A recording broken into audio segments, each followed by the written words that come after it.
பிப்ரவரி 13 நடக்கக்கூடிய சூரியனோட டிரான்சிட்னால ஒரு 3 ராசி ரொம்ப ரொம்ப நல்லா இருக்க போகுது. அது எந்தெந்த ராசிகள் நம்ம பார்க்கலாம். நவகிரகங்களின் தலைவரான சூரியன் ஒரு ராசியில் சுமார் 1 மாத காலம் பயணிப்பார். ஒவ்வொரு மாதமும் சூரியன் ராசியை மாற்றுவதால் அதன் தாக்கம் அனைத்து ராசிகளிலுமே காணப்படும். இந்த சூரியன் சிம்ம ராசியின் அதிபதி ஆவார். தற்போது சூரியன் மகர ராசியில் பயணித்து வருகிறார். இந்நிலையில் பிப்ரவரி 13 சூரியன் கும்பராசிக்கு செல்ல உள்ளார். கும்பராசியின் அதிபதி சனி. இந்த சனியும் சூரியனும் மகன் தந்தையாக இருந்தாலும் இவ்விரு கிரகங்களும் எதிரிகளாக கருதப்படுகின்றன. என்னதான் எதிரிகளாக இருந்தாலும் சூரியன் கும்பராசிக்கு செல்லும் போது அதன் தாக்கம் அனைத்து ராசிகளிலுமே காணப்படும். அதில் சில ராசிகளுக்கு மிகவும் அதிர்ஷ்டமாகவும் சிலருக்கு மோசமாகவும் இருக்கலாம். இப்போது பிப்ரவரி மாதத்தில் நிகழும் சூரிய பெயர்ச்சியால் எந்த ராசிக்காரர்கள் நிதிநிலையின் நல்ல முன்னேற்றத்துடன் அதிர்ஷ்டத்தின் ஆதரவால் வெற்றியையும் பெறுவார்கள் என்பதை காண்போம்.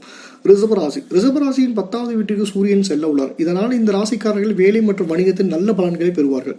பணிபுரிபவர்களுக்கு பதவி உயர்வு கிடைக்கும் வாய்ப்புள்ளது. வணிகர்கள் நல்ல லாபத்தை பெறுவார்கள்.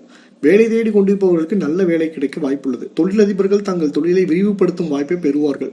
நீண்ட நாட்களாக முடிக்க முடியாமல் இருந்த வேலைகள் வெற்றிகரமாக நிறைவேறும். நீண்ட கால பிரச்சனைகளிலிருந்து விடுபடுவீர்கள்.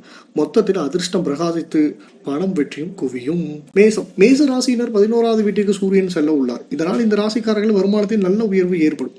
புதிய வருமானம் ஆதரவுகளை உருவாக்கும் வாய்ப்புகள் கிடைக்கும். முதலீடுகளை செய்திருந்தால் நிறைய லாபத்தை பெற வாய்ப்புள்ளது. நிதி ரீதியாக நல்ல முன்னேற்றம் ஏற்படும் வாய்ப்புள்ளது. கடின உழைப்புக்கான பலன் கிடைக்கும். நீண்ட நாள் ஆசைகள் சூரிய பகவானின் ஆசையால் நிறைவேறும். திட்டமிட்ட வேலைகள் அனைத்தும் வெற்றிகரமாக முடிவடையும். விருச்சகம். விருச்சக ராசி 4வது வீட்டிற்கு சூரியன் செல்ல உள்ளார். இதனால் இந்த ராசிக்காரர்கள் நல்ல பொருள் இன்பங்களை பெறுவார்கள். வாழ்க்கையில் மகிழ்ச்சி அதிகரிக்கும். நிதிநிலையில் நல்ல உயர்வு ஏற்படும். சமூகத்தில் மதிப்பும் மரியாதையும் அதிகரிக்கும். புதிய வாகனம் சொத்துக்களை வாங்குவதற்கான வாய்ப்புகள் கிடைக்கும். தாயுடனான உணர்வு மேம்படும். தொழிலில் நல்ல வெற்றியுடன் லாபமும் கிடைக்கும் வாய்ப்புள்ளது.